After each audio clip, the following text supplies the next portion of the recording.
এখানে দেখেন অলরেডি আমার কিন্তু মেসেজ চলে আসছে। আমার এখানে কিন্তু নগদ অ্যাকাউন্টে কিন্তু 510 টাকা অলরেডি চলে আসছে, রিসিভ করছে 510 টাকা। বিকাশ থেকে কিভাবে হচ্ছে গিয়ে নগদে আপনি ব্যালেন্স ট্রান্সফার করবেন আজকের এই ভিডিওতে সম্পূর্ণ প্রসেস দেখাবো।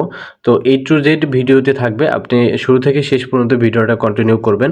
তো প্রথমত বলবো, আপনি যদি আমার এই ভিডিওতে নতুন দর্শক হয়ে থাকেন তাহলে অবশ্যই আমার চ্যানেলটাকে সাবস্ক্রাইব করে দিবেন এবং পাশে থাকা বেল আইকনটি বাজিয়ে দিয়ে পাশে থাকবেন। তো যদি ভিডিওটা আপনার উপকার আসে অবশ্যই একটা কমেন্ট করে যাবেন। তো প্রথমত হচ্ছে গিয়ে আমি আপনাকে দেখাবো কীভাবে হচ্ছে গিয়ে বিকাশ থেকে হচ্ছে গিয়ে আপনি ব্যালেন্স ট্রান্সফার করতে পারেন, নগদে হচ্ছে গিয়ে টাকা ট্রান্সফার করে নেবেন, এই প্রসেসটা দেখাবো। তো বিকাশে আসার পরে, বিকাশ অ্যাপসে আসার পরে এরকম একটা ইন্টারফেস আসবে আপনাদের সামনে, এটা আপনারা প্রত্যেকেই জানেন।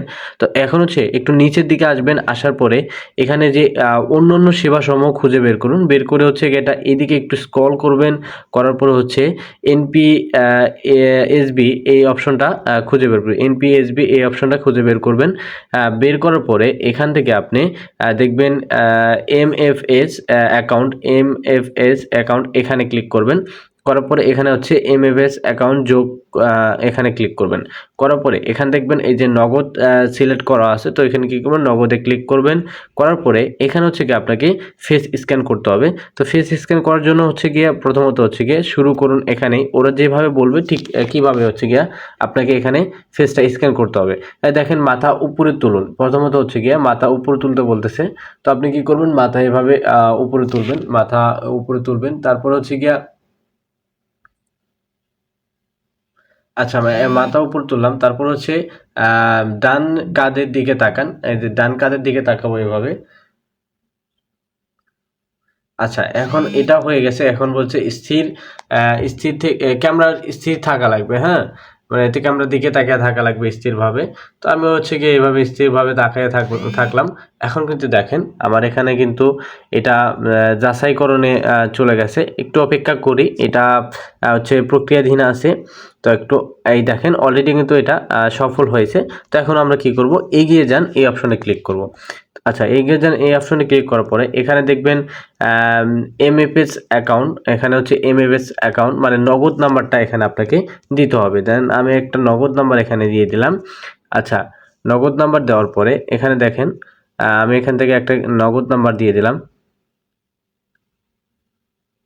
আচ্ছা, এখানে হচ্ছে গিয়ে আপনি এখানে অ্যাকাউন্ট টাইটেল, এখানে আপনি নাম দিয়ে দিতে পারেন, যে কোনো একটা নাম দিতে পারেন, যাকে টাকা পাঠাবেন তার নামটা এখানে দিবেন। দেওয়ার পরে এখানে হচ্ছে এগিয়ে যান এই অপশনটা হচ্ছে গিয়া ক্লিক করবেন। করার পরে এখানে হচ্ছে বিকাশের যে পিন নাম্বারটা, এই পিন নাম্বারটা এখানে দিয়ে দিবেন। এখন আপনারা বলতে পারেন যে আপনি টাকা অ্যামাউন্ট না সিলেক্ট করে হচ্ছে পিন নাম্বার কেন দিলেন, আমি দেখাচ্ছি। এখন হচ্ছে আপনি কী করবেন, হোমে ফিরে যাবেন, ঠিক আছে। হোমে ফিরে যাবেন, যাওয়ার পর হচ্ছে গিয়ে আবার হচ্ছে গিয়ে এই অপশনটাতে চলে আসবেন। আসার পরে এখন হচ্ছে গিয়ে আপনাকে আবার এখানে ক্লিক করতে হবে। হয় তারপরে এই দেখেন আমি যে নগদ অ্যাকাউন্ট নাম্বারটা হচ্ছে গিয়ে অ্যাড করেছি, তো এটা এখানে পুরো। এরপর হচ্ছে আমি কত টাকা এখান থেকে পাঠাতে চাই এটা আমি দিয়ে দিব। আমি ধরেন হচ্ছে কি এখান থেকে আমি মিনিমাম হচ্ছে 300 টাকা পাঠানো যাবে। আমি এখান থেকে হচ্ছে 500 এখানে 10 টাকা দিয়ে দিব, 510 টাকা দিয়ে দিব। দেওয়ার পরে আমি হচ্ছে কি এগিয়ে যান বাটনে ক্লিক করব। করার পরে এখানে হচ্ছে আমার বিকাশের যে পিন নাম্বারটা, আমি বিকাশের পিন নাম্বারটা এখান থেকে আমি দিয়ে দিব। দিয়ে দেওয়ার পরে এখান থেকে হচ্ছে আমি ট্যাপ করে ধরে রাখবো। এটা সবাই জানেন যে বিকাশের এখানে ট্যাপ করে ধরে রাখতে হয়, ক্যাশ আউটের ক্ষেত্রে হোক আর সেন্ড মানির ক্ষেত্রে হোক। তো এটা আমি একটু ওয়েট করব। ওয়েট করার পরে দেখবেন হচ্ছে আপনার বিকাশ থেকে হচ্ছে নগদের টাকা ট্রান্সফারে দেখেন অলরেডি কিন্তু দেখেন ট্রান্সফার কিন্তু অলরেডি কমপ্লিট হয়ে গেছে। তো আমি আপনাদেরকে প্রমাণ সহ দেখাই, বিকাশ থেকে নগদে 510 টাকা কিন্তু অলরেডি চলে আসছে। এখন হচ্ছে আমি যদি এটা এখন চেক দিই, দেখেন অলরেডি কিন্তু এখানে পপ আপও চলে আসছে, নোটিফিকেশনও চলে আসছে নগদে।